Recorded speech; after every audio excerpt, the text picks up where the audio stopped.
요새 제가 정치인들한테 정치를 하면서 행복하십니까? 정치인이 행복해야 돼요. 그런데 제가 보기에는 일부러 지옥을 만들어가지고 그 지옥 안에 일부러 들어가서 지옥의 고통을 스스로 겪고 오늘은 이재명 대표께서 대선에서 윤석열에게 미미한 차이로 낙선한 이후 검찰의 이재명 제거를 위한 몇 년에 걸친 집요한 수사와 국회의 체포동의안 가결 등 민주당 내부의 어려움과 그것을 이겨내고 당원이 주인되는 민주당을 만들어내는 과정까지 진솔하게 이야기를 하였습니다. 듣고 있으면 그동안 어떻게 견뎠는지가 놀랍고 또 이재명 대표에게 서서히 스며드는 자신을 발견하시게 되실 영상입니다. 구독, 좋아요 부탁드립니다. 정말 어렵게 섭외했습니다. 이재명 대표 박수로 맞이합니다. 네, 반갑습니다. 아니 근데 왜 이분은 소개를 안 하시죠? 아니 이제 할 거예요. 네네 순서대로. 네네네. 지난 대선 때 이야기부터 좀 네. 잠깐 좀 해보고 싶습니다. 2022년 3월 9일 대선 투표가 있었는데 있었죠. 개표가 이제 어느 정도 완료가 되면은 당선자가 그 연설을 하지 않습니까? 네. 근데 저는 그때 윤석열이 단상에서 그걸 하는 모습을 떠올릴 때마다 정말 죽고 싶었거든요. 정말 너무너무 끔찍했었어. 네. 그런데 그 끔찍한 일이 0.73%포인트 차로 일어나 버렸잖아요. 그렇죠. 그리고 저는 3월 10일에 방송을 해야만 하는데 저는 아직도 생생하게 너무 힘들었어요. 그날 트라우마였어요. 진짜 너무 힘들었는데 네, 맞습니다. 인간 이재명은 어떠했는지 저는 그게 굉장히 궁금합니다. 뭐 아까도 말씀드렸는데 저는 이제 일어날 수 있는 가능한 경우를 다 상정해서 사실 미리미리 대비를 다 하는 편이에요. 네. 그러니까 가장 상황이 좋을 때도 안 좋은 상황이 벌어졌을 경우를 대비를 해놔야 되기 때문에 저는 양쪽을 다 생각해놨죠. 생각해놓고 물론 뭐 다 준비도 하고. 그런데 저는 처음에 개표를 할 때 우리가 많이 앞섰잖아요. 네. 이게 좀 좁혀 들어가더라고요. 밤 12시 넘어 1시 좀 넘으면서 졌구나. 그때는 거의 따라잡힌 상태. 네. 결국은 지겠구나. 그래서 결국 졌고 이럴 거면 깔끔하게 빨리 정리를 해줘야 된다. 근데 미련을 갖게 되면 갈등이 격화되잖아요. 네. 진 측은 더보다 미세한 차이로 질 것 같은데 그러면 이제 미련 남고 저쪽은 불안하고 자칫 잘못하면 이게 충돌이 발생할 수도 있어서 제가 빨리 정리를 해준 거예요. 네. 그리고 그쪽이 저는 사실은 저도 걱정했죠. 똑같이. 지금의 이런 상황 비슷한 게 발생할 가능성이 높다라고 그러니까요. 생각했는데 이제 일방통행 때문에 네. 그래도 우리가 협력하고 우리가 좀 개방적인 태도를 취하면 이제 여야가 서로 역할을 조금씩 나누고 존중하고 하면 상상했던 것보다는 좀 완화할 수 있지 않겠냐 생각을 해서 제가 최대한 여유를 갖춰서 빨리 승복하고 또 최대한 격려해주고 우리 깔끔하게 승복하자라고 했던 건데 지금 생각하면 그때는 뭐 최선의 선택을 했다고 생각하는데 지금 벌어진 일을 보면 하여튼 그 결과에 대해서는 참 가슴 칠 일이죠. 그러나 뭐 결국은 제 잘못이죠. 제 부족함 때문이니까. 선거 패배 후에 저자가 거기까지 나갈지 모른다 그러니까 꼭 계엄이라기보다 완전히 폭주기관차가 될지도 모르겠다는 예감을 하셨어요? 2022년 연말 정도부터 제 생일날 소환장을 소환을 하더라고요. 그래서 이것도 뭐 좀 그렇구나. 그리고 이제 막 수사를 아주 가혹하게 하고 막 없는 거 만들고 막 압박해서 일 벌어지고 이런 걸 보면서 이게 이렇게 제거하려고 하나? 그 걱정을 했었고 이제 아시다시피 이제 2023년은 이제 1년 내내 이재명을 잡아놓느냐 뭐 마느냐로 세월 다 보내버렸고 2024년 이제 총선이 되면서 그 언저리에서부터 이 사고를 치겠다. 그래서 제가 사실 2024년 총선 때 정말 스트레스가 많았는데 만약에 이 총선에서 우리가 지면 과반을 뺏기면 나라가 완전히 망해버리겠다. 지금 이 행정 권력만 가지고도 이 비정상적인 행태를 보이는데 입법권까지 장악하면 완전히 다 뜯어 고치고 완전히 엉망진창을 만들 것 같아서 저는 총선이 정말 스트레스였어요. 그러나 저는 이제 국민들을 믿으니까 이렇게 엉망진창을 하는데 국민들이 또 그쪽을 선택하지는 않을 거다라고 믿기는 하지만 또 모르는 거잖아요. 그렇죠. 막 순간순간 선택하는 과정에서 뭐 지지율이 역전됐다고 그러질 않나. 뭐 그랬었죠. 우리 과반을 뺏길 거라고 그러질 않나. 그 와중에 어쨌든 유시민 그 작가님하고 여론조사 꽃 이런 게 많이 도움이 됐죠. 많이 도움이 됐고 총선 전에 제가 이미 이 계엄 얘기를 그때는 경비계엄 경찰에 군이 치안 지원을 하기 위한 작전을 짜고 있다. 얘기는 내가 들었는데 계엄을 해서 영구집권을 하려고 그러는구나 네. 라는 생각을 했죠. 좀 궁금한 게 3년 전에 대선 후보 이재명과 네. 3년 후 대선 후보 이재명이 가장 크게 달라진 점이 있다면 어떤 게 있을까요? 많이 달라졌죠. 달라지신 것 네, 같아요. 많이 뭘로 말로 달라졌고, 표현할 수는 없는데. 뭐 집착이 좀 많이 줄어들고 오. 또 이해하는 면이 폭이 넓어진 것 같아요. 어쩌면 인생에 대해서도 삶에 대해서도 그렇고 상대에 대해서도 예, 좀 더 폭이 넓어진 것 같습니다. 왜냐하면 요새 제가 정치인들한테 정치를 하면서 행복하십니까? 정치인이 행복해야 돼요. 그런데 제가 보기에는 일부러 지옥을 만들어 가지고 그 지옥 안에 일부러 들어가서 지옥의 고통을 스스로 겪고 있는 것 같더라고요. 내가 행복한 삶을 살아야겠다. 제가 행복한 삶을 사는 방법은 인정받는 거예요. 물론 이제 인간의 본능 중에 하나이기도 합니다. 인정 네. 욕구라고 하는 게 저는 그때 행복하거든요. 존재를 인정받을 때 외산이가 아니고 참으로 유용한 사람이다. 라는 얘기를 전 들을 때 제가 행복하니까. 아니 근데 뭐 이야기 계속 나누겠습니다만 그 동안에 이렇게 일만 정리해봐도 이건 행복하고는 가장 거리가 먼 삶을 사셨어. 삶이거든요, 진짜로. 맞아요. 아니 근데 진짜 야 그래 뭐 나 정도면 행복하다 이런 생각을 하고 지금 정치를 하고 계시는 거예요, 실제로? 지금은 아니죠. 아니죠. 이거 그럴 수가 없죠. 과정이고 네. 사실은 엄청나게 고통스럽기도 아, 하고 이건 힘들기도 못 견뎌. 한데 생각해 보면 제가 성남시장 때가 제일 행복했어요. 아, 그래. 지금도 그 얘기하면 남들이 그래요.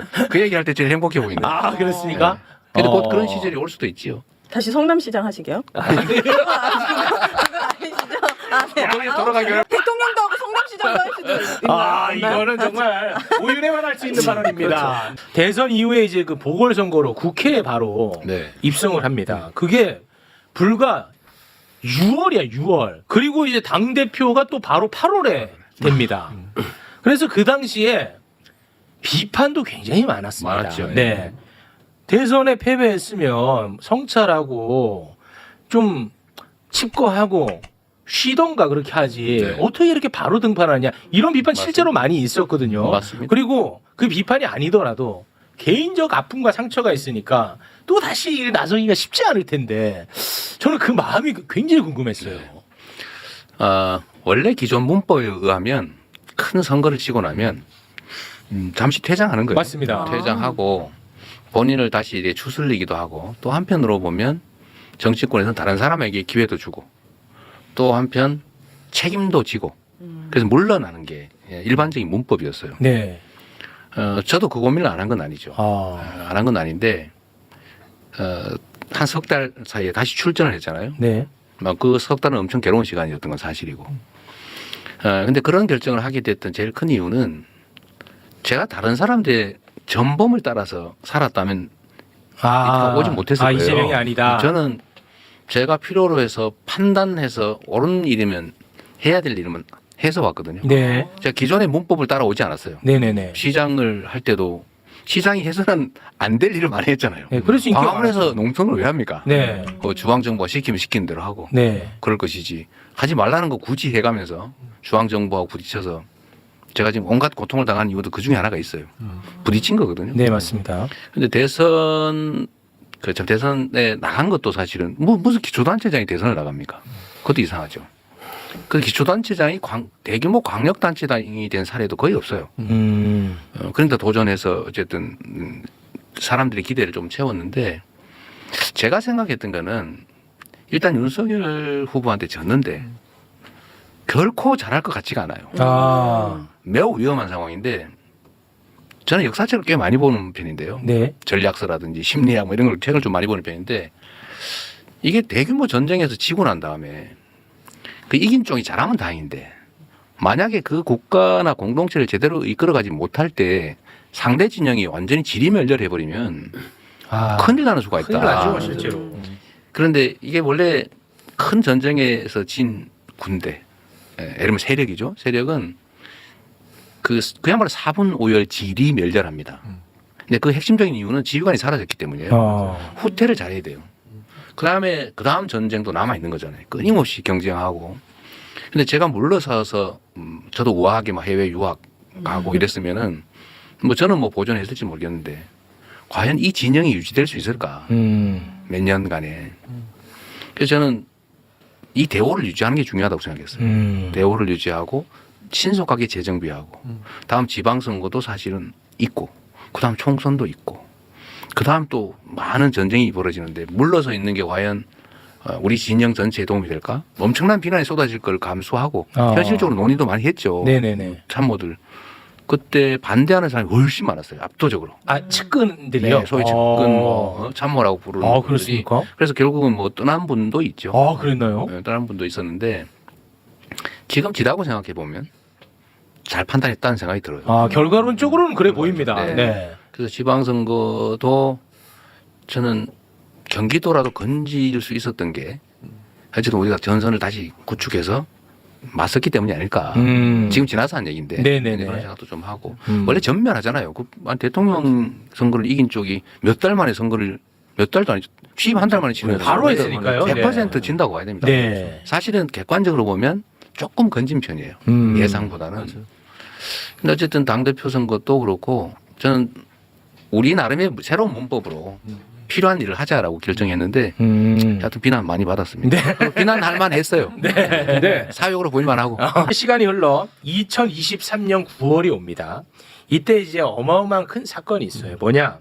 대북 송금 혐의, 위증교사 혐의 등으로 검찰이 구속영장을 또 청구를 합니다. 근데 국회에서 이제 체포동의안 표결을 해야 되지 않겠습니까? 네. 표결을 했는데 굉장히 충격적 결과가 나왔어요. 민주당에서 대거 이탈표가 발생하면서 오. 체포동의안이 통과가 돼버린 거야. 아 체포해라. 체포해라. 해도 근데 된다. 민주당 의원들도 우와. 우리 이재명 대표 좀 빨리 잡아가세요. 진짜요? 어머. 아이고 우리도 보기 싫습니다. 이겁니다. 아. 이 언어로 표현하자면 네네네. 당 대표인데 네. 야 이거 어느 정도 대인의 풍문지 한번 그 왜 이렇게 짜증을 내요? 가만히 계세요. 집안의 어른을 그렇게 예. 만들 아, 그랬구나. 지금 대인의 풍문 지금 여기서 체크 들어갑니다. 테스트입니다. 네. 그때 인간 이재명 네. 솔직히 어땠습니까? 솔직하게 뭐 예상한 일이었어요. 이걸 예상하셨죠. 네, 왜냐하면 왜냐면 1차 때도 그랬으니까 1차 때 약간 조짐이 있었죠. 그 이미 2023년 뭐 그때쯤 이제 정부 이제 어쨌든 대통령 그다음에 여당 쪽은 무슨 수를 써서라도 이재명을 잡아넣는다. 그건 맞습니다. 뭐 그렇게 작전을 짰던 거. 그거는 맞습니다. 어쨌든 뭐 대한민국 한 개 지방 검찰청 규모의 검사 인력을 투입해가지고 저를 다 전방위로 털었잖아요. 그리고 이제 저를 구속영장을 한번 청구를 했는데 어쨌든 그건 국회에서 이제 방어가 막혔죠. 됐죠. 뭐 내용도 터무니없는 거기도 하고 네. 그 내용의 핵심이 그거잖아요. 허가 내주면서 왜 돈을 그밖에 못 벌었냐. 아니 자치단체장이 개발 허가 내주면서 돈 벌어야 된다 법이 어디 있어요. 안 버는 게 정상이지. 네. 왜 그밖에 못 벌었냐. 배임죄다. 뭐 이런 걸로 한 거라서 대도 않는 것이긴 하지만 하여튼 그게 부결이 되는 과정에서 놀라운 일이 벌어진 거죠. 그렇습니다. 상당수가 찬성을 했다는 거예요. 와, 이거는 진짜 인간적으로 충격 많이 받았을 것 같아요. 인간적으로. 그때 1차 때 약간 제가 충격이었어요. 아, 그때 충격 1차 받았죠. 때. 와, 그거 왜냐하면 충격이야. 찬성한 사람이 최소 20몇 명 정도 되는 것 같고 와, 이거 충격. 그다음에 기권. 그렇죠. 기권은 반대가 아니고 기권 내가 언제든지 바꿀 수 있다. 이렇게 한 게 한 10몇 명 정도. 1차 때. 대충 한 40명 가까이. 숫자가 이제 보이잖아요. 계산해 보면. 야, 저렇게까지 심하게? 와. 이제 그런 생각이 들었는데 그때 안 되니까 바로 이제 2차 다시 시작을 한 거잖아요. 또 뭐 쳤죠. 다른 거. 네. 다른 걸로. 이것저것 찾아가지고 3건을 했는데 그거를 이제 좀 타이밍을 본 거고 다시 구속하기 위해서 아, 검찰이요? 검찰이. 네. 그런데 저는 뭐 어차피 수사에 뭐 계속 하는 거니까. 네. 근데 저는 그게 언제 할까? 그거야 뭐 지들 편한 대로 아무 때나 제일 유리한 시점을 골라 할 텐데 뭐 언젠간 할 줄 알았던 거죠. 그런데 딱 그때 표결을 했는데 가결 되겠다. 와. 왜냐면 그 전에 제가 들은 얘기가 있거든요. 근데 그 검찰이 수사하는 과정에서 벌인 일, 그 타임 스케줄에 따라서 한 일, 이런 것들하고 당내에서 이렇게 저렇게 움직이면서 나한테 비공식적으로 요구한 거, 협상으로 제시한 거, 이런 걸 맞춰보니까 이미 다 짜고 한 짓이거든요. 누구와 짜요? 당내 일부하고. 검찰이요? 거의 비슷하게 맞춰져 있더라고요. 에? 이거 너무 아니 뭐 충격적- 짰다는 거 증거는 없고 그러니까 그렇게 추측이지. 이제 추정하신다는 거죠. 이렇게 연관성이 있어요. 타임이. 아니 민주당이 예를 들면 6월 달에 누군가를 만났는데 그분이 저한테 사법 처리될 거니까 당대표를 그만둬라. 그만두지 않으면 뭐 일이 생길 것 같으니까 본인을 위해서나 당을 위해서나 사퇴를 해라. 민주당 의원이요? 민주당에서 뭐 유력한 분이 유력한 분이. 그렇게 얘기를 해서 너무 근데 시점도 정해줬단 말이에요. 언제까지. 와 이렇게. 시한을 주고. 네. 와, 야 근데 이거는. 그게 나중에 보니까 영장 청구 시점하고 딱 거의 맞아 떨어져요. 소름. 이거 뭐야? 이게 다 이렇게 나중에 알게 된 사실인데 그때는 추측만 했지만 나중에 거의 확신하게 된 거죠. 와. 그리고 그때 당시에는 내가 그걸 거절했기 때문에 네. 사퇴하면은 봐준다. 네. 사퇴 안 하면은 저 영장 동의해서 구속시킨다. 시킨다. 그래서 저희는 그럼 구속되면은 내가 옥중에서라도 내가 사퇴하지 말아야지 뭐 이런 계획도 다 짜고. 와 대단하시다 진짜. 파워 J 스타일. 아니 그 진짜 대단하셔. 계획. 그거를 이제 왜냐하면 A안 B안 네. 만약의 경우에 안 다 해놓고 우리 최고 지도부들하고 다 의논해서 네. 비상사태가 벌어질 가능성이 높으니 그때는 이렇게 하자 뭐 이런 거 다 해놓고 했는데 가결된 거죠. 예상한 대로. 다만 제가 그때 사실은 이런 건데 약간 정무적인 것들이 있는데 반대할 거냐 찬성할 거냐 그러면 가결을 해달라 이렇게 공개적으로 요구를 해서 그럼 부담 없이 가결을 해서 넘어오면 법원에서 영장이 기각될 가능성이 좀 높아지죠. 왜냐하면 국회가 내가 요구해서 가결한 거니까. 그런데 반대로 내가 부결해 주세요 했는데 네. 가결이 돼버리면 영장 발부 가능성이 훨씬 높아져요. 네네. 그러겠다. 무슨 말씀인지 네. 알겠습니다. 그래도 저는 부결해 주세요라고 하고 가결이 될 것으로 저는 각오를 했어요. 근데 왜 그렇게 했느냐? 그건 뭐예요? 그러면 이 가결한 규모가 드러나잖아요. 누가 가결을 했는지가 드러난다고요. 네. 그런데 만약에 가결해 주세요에서 전원이 동의를 해버리면 가결한 사람이 드러나지 않잖아요. 전략가시는. 아니 그거 드러나서 뭐 하시려고 그랬어요? 책임을 물어야죠. 책임을. 이게 내가 개인적 감정이 있는 게 아니고 그건 아니고. 당이 살려면 이게 민주당이라고 하는 거를 사적 욕망의 도구로 쓰고 상대 정당 또는 이 아주 폭력적 집단하고 암거래를 하는 이 집단들이 살아남아 있으면 당이 뭐가 되겠어요? 야. 그래서 저는 구속 가능성이 높아지는 걸 감수하고 부결 요청을 해서 가결 동의자를 최소화하고 거기에 대해서는 우리 당원과 국민들이 책임을 물을 거라고 본 거예요. 진짜 그렇게 생각하신 거예요? 사실은 우리 같이 상의한 사람 다 있어요. 와. 그래서 결국 그렇게 됐죠. 그렇게 됐죠. 제가 그들을 구체적으로 제거하지 않았지만 네. 결국은 행위에 당원들이 대해서 당원들. 책임을 물어야 책임을 지는 게 이게 민주적 정당이죠. 그분들이 예를 들면 이재명이 죄를 지었구나. 그러니까 하지 말아야지. 이런 생각하는 사람들이 아니고 정치적 이해관계 때문에 제거해야지. 이런 데 동의하는 것이기 때문에 설명은 의미가 없어요. 의미가 없어요. 네, 이게 다 정치적 판단이기 때문에. 그렇습니까? 근데 결국은 뭐 좀 이따 얘기를 하실지도 모르겠지만 총선에서 그게 다 드러나 버렸고 정리가 됐죠. 그리고 하필이면 그 시점에 그 논란이 있던 시점에 소위 민주당의 의원 평가가 이루어졌어요. 그 시기가 그거 하는 시기예요. 네. 네. 이게 겹쳤어요. 네. 그 겹치는 바람에 그 가결했던 것으로 의심을 받은 사람들이 당원 여론조사, 지역 구민 여론조사, 의원들 간의 상호평가 이런 데서 엄청나게 감점을 받아버려가지고 그래서 그 평가가 많이 낮아진 측면이 있습니다. 우리가 일부러 뭘 한 게 아니고 그러니까 이재명의 사감으로 한 것이 아니라 시스템에서 했는데 네. 그게 맞아 떨어져 버린 거예요. 체포 동의안 때 얘기를 하면요. 네. 이 대표께서도 좀 알아야 될 게 있어요. 네. 뭐죠? 이재명 지지자 하기가 왜 이렇게 힘들냐. 왜요? 속이 터지는 맞습니다. 한두 번도 아니고 이거는 거의 미쳐버릴 것 같은 그 불안과 아슬아슬함이 계속되니까 정말 나중에 지치는 거예요. 끝없이 양반 재표 들어가서 다 끝장나나? 뭐 하여튼 매번 이러는데 그때는 정말 너무 힘들었던 기억이 나는데 최대 위기였죠. 일단 이제 여러 가지 복합적인 생각을 할 수밖에 없는데 이 리더라고 하는 거는 자기 중심으로 판단을 하면 대세를 그르치는 경우가 많아요. 이 대회전이 벌어질 때는 다 던져야 되거든요. 네. 이 조국 교수가 가끔 쓰는 말인데 육참골단이라고 네. 살점을 주고 뼈를 취하는 겁니다. 네. 그래서 정말 핵심적인 거를 남겨놓고 나머지 다 던져버리는 거예요. 제가 이제 구속될 가능성이 높아진다고 하잖아요. 이론적으로 그렇거든요. 네. 그런데 이제 최종적으로 사법부의 판단이 일단 남아 있고 저는 이 증거가 없다 이게. 아니 제가 얼굴도 모르는 사람한테 100억 주라 그래서 그 사람이 덜렁 그 돈 욕심 많은 분이 100억을 아무 이익도 없이 줬을 리가 없잖아요. 북한에다가요. 네. 네. 어쨌든 그게 핵심인데 아무런 증거도 없고 형식적 증거도 없으니까. 그래서 이거는 가능성은 여전히 남아있지만 높긴 하지만 남아있고 대신에 이걸 덮어버리고 하면 영영 죽는다. 잠깐 내가 편할지는 몰라도 아. 이걸 덮어서 타협해서 그들이 다 그 안에 숨어서 민주당의 여전한 권력을 상당 부분을 갖고 있으면 네. 총선은 어떻게 할 거며 네. 그다음에 저 윤석열 저 정권을 상대로 어떻게 대우를 유지해서 싸울 수 있겠냐. 아. 불가능하잖아요. 네. 그래서 어쨌든 이걸 정리를 안 하면 결국 죽는다. 어. 잠시 살다 사거리 다 전멸하는 수가 발생하기 때문에 그 가능성이 높더라도 위험을 감수하는 대신에 저쪽을 드러내면 당원들이 골라낼 거고 그러면 제가 일시 제거되더라도 당은 산다. 총선에서 이긴다. 근데 대행체자 이런 거 다 나름 다 준비해 놓은 거죠. 그래요? 결국은 그런데 제가 생각했던 것보다 더 좀 큰 사람 같네요. 뭐야 이제 세 명이서. 이거는 진짜 내가 상상하지 못했던 이야기예요.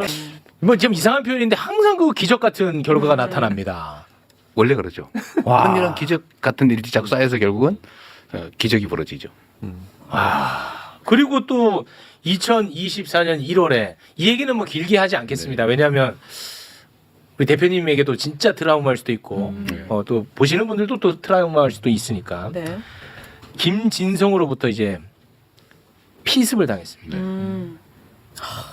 김진성은 이제 대법에서 이제 15년 선고 받았고, 근데 저는 그 자체도 굉장히 상처를 많이 받고 충격적이었겠습니다만, 저는 지금도 와 이건 정말 대한민국 언론이 너무 잔인하다고 생각했던 게 사람이 진짜 죽을 뻔한 겁니다. 이거는 네. 진짜 죽을 뻔한 거야. 그런데 대한민국 언론은 특혜 시비로 다 뒤덮었어. 이재명의 뭐 헬기 이송 특혜 시비. 당사자가 나였다면 와 나는 정말 너무 외로웠을 것 같아요. 야 내가 이 지경인데도 그러니까. 나를 또 공격하네. 와 이거는 진짜 내가 오갈 데 없구나 이런 생각이 들 것 같거든요. 네. 어떠셨습니까? 전 뭐 맨날 당하던 일이라. 아니 근데 이건 너무 했어요. 심하잖아요. 그러니까요. 이거 너무 심하잖아. 아니요, 뭐 저는 별로 그렇게 생각 안 했어요. 그렇습니까? 그 전에도 뭐 수없이 반복됐던 일이어서 또 그러네. 그래서 제가 구직을 해명하거나 그러지 않았고 결정적인 거 그런 거잖아요. 1cm 열상. 아, 그래서 사실 자상하고 열상 완전히 다른 거거든요. 네. 날카로운 칼로 펜싱 칼로 찔려봐야 그 들어가는 입구는 몇 센치 안 돼요. 네. 그러니까 깊이 들어가죠. 근데 이거를 열상이라고 살짝 찢어진 거 젓가락으로 찢어졌다 이렇게 했잖아요. 네. 아, 그런데 그런 거는 어차피 기울어진 운동장에서 이때까지 거의 정치 인생 거의 대부분을 그렇게 살았기 때문에 뭐 또 그러나 보다라고 했는데 그거보다는 제 자신이 많이 변한 것 같아요. 이게 죽을 뻔한 건데 네. 오히려 나머지 삶이 덤이다 이런 생각도 좀 들고 그 순간에 전 죽는다고 생각했거든요. 그렇습니까? 찔려서 누워서 갑자기 퍽 해서 그 순간 느낌이 없으니까 맞았나 보다 이렇게 생각하고 넘어져서 목을 잡고 있는데 대표님, 뜨뜻한 게 자꾸 흘러내려요. 아 찔렸구나. 근데 목을 찔려서 피가 막 흘러내리니까 보통 죽는 거잖아요. 그럼요. 영화 장면도 있고. 그럼요. 그래서 제가 이거를 옆에 있던 사람 보고 세게 눌러라. 지혈을 어쨌든 해야 되니까. 무릎으로 이렇게 누르고 있었는데 근데 이러면서 하늘을 쳐다보니까 그렇게 하늘이 맑아. 그래 맑고 저게 곧 내 시야에서 사라지겠지. 사라지면 내 삶도 이제 끝나는 거겠지. 이 생각을 하고 있다 이제 가족들 생각도 좀 나오고 몇 가지 얘기를 하고 있는데 한참이 있는데도 안 사라져요. 하늘이. 네. 이거 살 수 있는 거 아니야?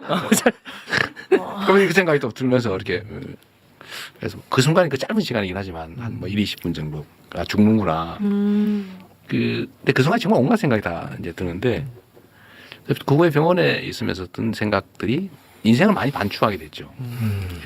목숨을 잃을 뻔했던 게 정말 많은 성찰 또는 뭐 앞으로 살아갈 인생에 대한 뭐 깊은 생각 뭐 이런 것들 많이 하다 보니까 많이 너그러워졌어요.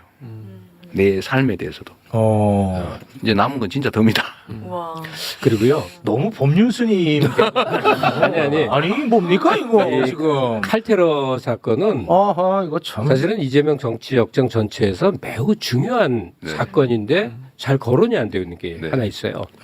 뭐냐면 며칠 전에 이 대표가 이제 대중연설을 통해서 꽃게밥 될 뻔했다가 살아서 만났습니다 한 거는 그것도 그 논란이 약간 현실감이 덜한 측면이 있어요. 네. 실제로 노상원 수첩에 의하면 가능한 건데. 네. 죽었죠. 예. 근데 올 그럼요. 그 작년 초 그 칼테러는 어떤 일이냐면 그야말로 그냥 물리적으로 죽을 뻔한 그냥 그 자체 일이잖아요. 맞습니다. 그럼 정상적인 정부예요. 제1당의 압도적 다수를 가진 당수의 생사고관이라면 한 150명, 200명 구매의 특별수사본부를 차려서 요란하게 해줘야 이재명을 따른다는 사람들의 마음을 위무할 수 있었을 거예요. 그 당 국가 정부에도 좋고 대통령한테도 좋고.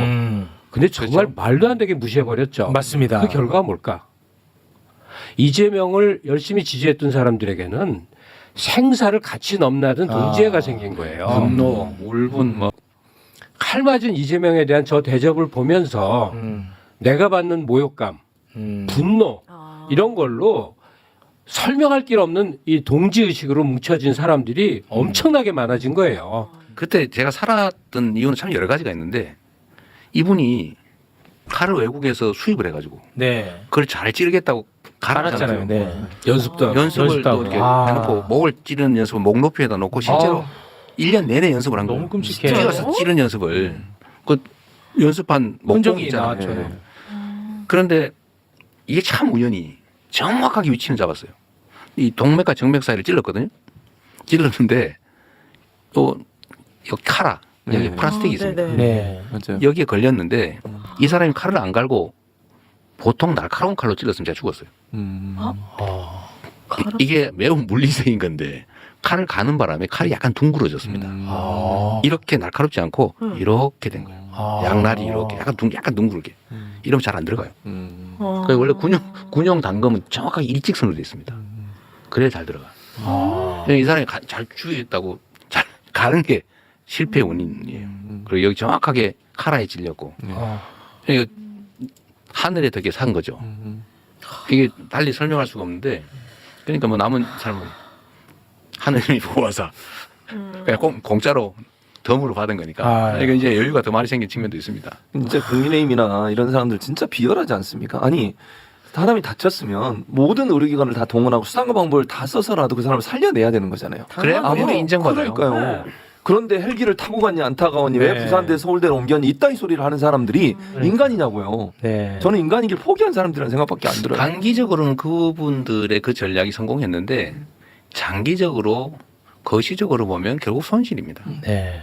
이 사람이라고 하는 게 그러니까 개인이 아니고요. 집단 지성이라고 하는 게 있거든요. 깊이 숙고해 보면 판단을 합니다. 아니 저 대표님 이런 얘기할 때 같이 좀 짜증 좀 내주시고 해야지. 아니 무슨 뭐 법률 스님도 아니고 아니 그 점잖은 말씀만 하시니까 원래 이러셨나? 아 원래는 야 아니야 원래는 발끈했죠. 사이다 아니냐 사이다 아, 그러셨어요? 난리 났었어. 발끈하죠. 나는 진짜 이 얘기는 꼭 한번 하고 싶어. 이재명의 악마와 네. 중에 정말 말도 안 되는 게 나는 뭐냐면 이재명 주변 사람은 너무 많이 죽는다. 아. 자, 이거는 근데 뭐 현상이니까 이거는 뭐 맞습니다. 근데 이 진실 여부를 떠나서 일단 이런 일이 발생하면 이재명 주변에 대한 검찰의 괴롭힘을 우리는 의심을 해야 될 거 아니겠습니까? 근데 이재명을 의심해. 이게 말이 돼? 아니 이게 말이 돼? 근데 그렇게 믿는 사람들이 있나 보죠? 아니 이거 너무 말이 안 되지. 그러면은 네. 이재명이 성남 FC 후원금을 많이 따왔다는 이유로 제3자 뇌물죄로 기소까지 했는데 이렇게 사람이 많이 죽어나가면 이거 왜 수사 안 하고 왜 기소 안 해? 그 말도 안 말도 되죠. 안 되는 얘기지 않습니까? 네. 근데 이런 게 먹혀. 처음에는 그야말로 말씀하신 대로 억울하고 설명하면 되겠지 생각해서 해봤는데 결국 그게 공격의 강도만 높이더라고요. 아 그렇습니까? 의심의 깊이만 더 깊게 해. 아 그런가요? 믿고 싶은 사람은 믿는 거고 믿지 않고 싶은 사람은 안 믿는 거예요 보니까.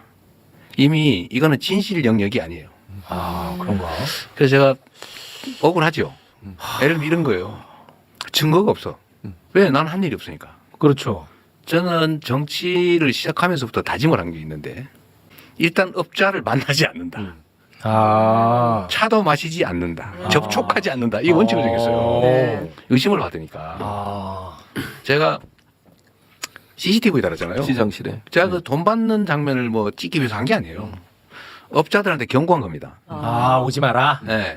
지금 저를 뭐라고 공격하냐면 증거도 없는데 막 기소해놓고는 성남 FC 뇌물 사건은 증인이 478명이라는 거 아니에요. 증거가 있으면 뭐 증인을 뭐 인민재판하는 건 아니고 와. 무슨 500명 가까운 증인을 신청을 해요. 지금 그렇게 싸우고 여러 있어요. 가지죠. 황당무계하지. 미치겠다 진짜. 그런데 사람들이 뭐라고 공격하냐면 저 사람이 너무 치밀해가지고 증거를 확실하게 숨겼기 때문에 그거 웃겨. 증거가 없다. 그거 웃겨. 이렇게 지금 저를 공격하잖아요. 아, 그러니까. 그 악마다 저거 분명히. 맞습니다. 네. 저게 분명히 뿔을 어딘가 숨기고 맞아요. 있는데 너무 잘 숨겨서 안 네. 보인다. 지금 그러잖아요. 그러니 뭐 설명할 방법은 없네. 주변 사람을 털어서 뭐 돈을 받거나 뭐 이런 건 없으니까 네. 뭘 잘못했다는 말을 만들어야 되는데 그 말을 하라니까 안 하는 거예요. 근데 그 사람을 털어서 너 뭐 이거 많이 걸렸네. 지금 그런 사람 있잖아요. 아. 뭐 많이 걸렸네. 이러면 원하는 대로 해주는 거예요. 그렇죠. 근데 그것도 못하는 사람들이 있는 거예요. 너무 무섭지 그렇게. 너무 되면. 괴롭죠. 그럼요. 근데 지금 어느 정도로 하냐면 제 주변 사람을 터는 거를 넘어서서 그 사람이 타겟이 되면 그 사람을 털기 위해서 그 사람이 주변을 털어요. 아. 근데 이 사람이 또 말을 하면 이 사람이 주변을 털어요. 건너서 4단계 이상으로 털어요. 그럼 여기서 한 번씩 하면 넘어오다가 이 사람이 되는 억울하게 4번째 털린 사람이 이 사람 문제 있습니다라고 거짓말을 해주면 이 사람이 죽을 지경이 되는 거죠.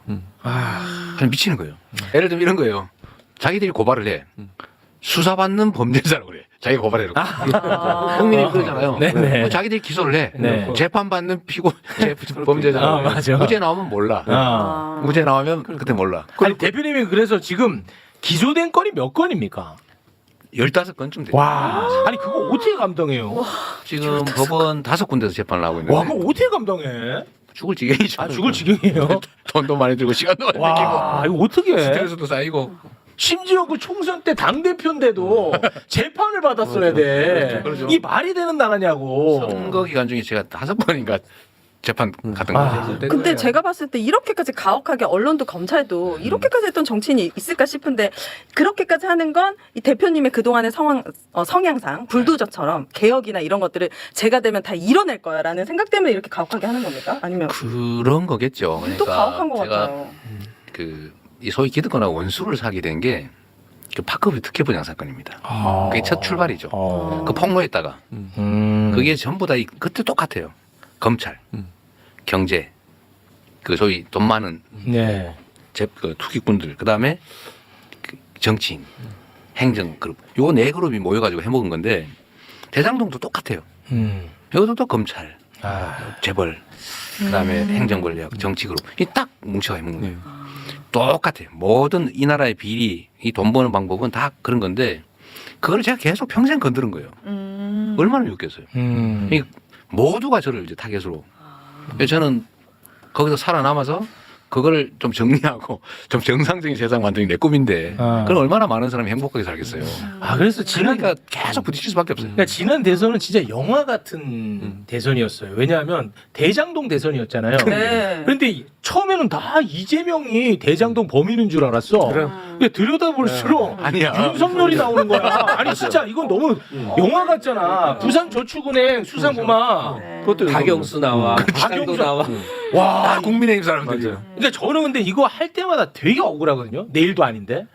근데 저보다는 좀 덜 억울해하는 것 같아가지고. 이게 더 웃기는 거는 우리가 특검하자 그랬는데 네. 맞아요. 그쪽이 특검을 안 하면서 특검만 거부하자 그 범인이라고 현수막 붙이잖아요. 왜 그래? 아니 그 토론할 때 그 이재명 후보가 바로 제안을 했습니다. 윤석열 후보에게 어느 쪽이 이기든 누가 대통령이 되더라도 하자고. 이거는 이제 우리가 진실을 밝히자. 답을 안 해. 답을 안 해? 답하십시오. 5번 물어봤어요. 답을 안 했어 결국은. 근데 왜 뽑아준 거예요? 그런데 다 이재명이 수사를 피했다고 얘기를 해요. 그러니까요. 대장동 제가 때문에 거부했다고. 졌잖아요. 아, 이게 정말 근데 22대 구성원들의 그 견결함 때문에 세상을 바꿔놓는 이런 모습이 다 있구나. 저는 그거 좀 자랑 좀 할 필요가 있어요. 진짜로. 아마 대한민국 국회 역사상 이렇게 열심히 일하는 국회 처음입니다. 아. 작년에 우리가 선거 끝난 후에 이제 5월 며칠 날 아마 임기가 시작됐을 네. 텐데요. 지금 해외에도 거의 안 나가고 네. 소위 7, 8월, 1, 2월은 휴직이라고 해서 네, 원래 네. 국회를 열지 않아요. 네. 그 평소에도 거의 본회의 하지 않아요. 그런데 지금 국회가 지금까지 선거 후에 쉬지 않았어요. 맞습니다. 계속해서. 쉬지 않고 계속 아, 그야말로 정말 전력 질주해 온 겁니다. 네, 맞습니다. 그래서 대한민국 역사상 처음으로 국회에 대한 국민의 신뢰도가 40%를 넘었어요. 오. 원래 전에는- 10%대였어요. 아 원래 오. 10%. 아 그랬어요. 올해 얼마 전에 조사한데 44%인가 오. 국회를 신뢰한다.